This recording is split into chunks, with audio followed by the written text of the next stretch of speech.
महाराष्ट्र राज्य ग्रामीण जीवनोन्नती अभियान उमेद हे आज तळागाळात रुजत आहे।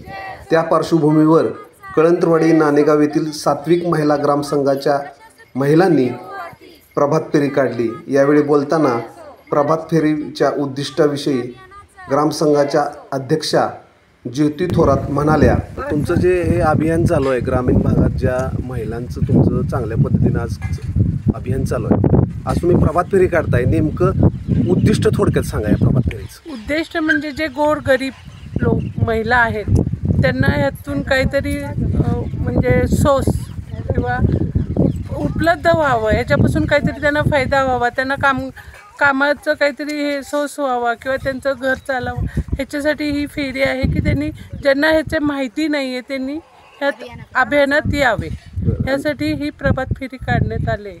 नाणेगाव आणि कळंत्रवाडी परिसरात आज मितीस एकूण किती महिला तुमच्या अभियानांतर्गत कार्यरत आहेत? 120। आजच्या प्रभात फेरीविषयी आणखीन काय सांगाल? काय म्हणजे जे याच्यामध्ये येतील त्यांना खूप काही म्हणजे सुविधा आहेत, त्यांनी त्याचा लाभ घ्यावा। खूप म्हणजे तुम्ही जाल तर त्यात खूपच म्हणजे जेवढं तुम्ही घ्याल तेवढं भेटेल तुम्हाला। पूर्वी होतं चूल आणि मूल, पण आत्ताची स्त्री अतिशय स्वयंपूर्ण बनली आहे। स्त्रीनं फक्त चूल आणि मूल न करता आपल्या कक्षा रुंदावून आर्थिक उन्नतीसाठी प्रयत्न करणं गरजेचं आहे। आणि ज्या महिला अजूनही अभियानात नाहीत त्यांच्यासाठी तुम्ही काय आवाहन कराल? म्हणून सर्वे चाललाय, हे प्रभात फेरी चालले की त्यांनी त्यात यावं आणि त्याचा लाभ घ्यावा। ओके, ठीक।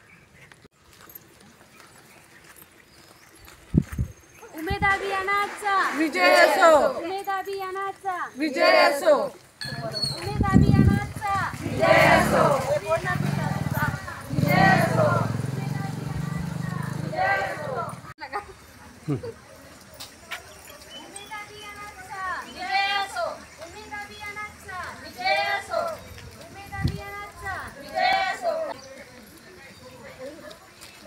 उमेद अभियानाचा विजय असो, उमेद अभियानाचा विजय असो, उमेद अभियानाचा विजय असो।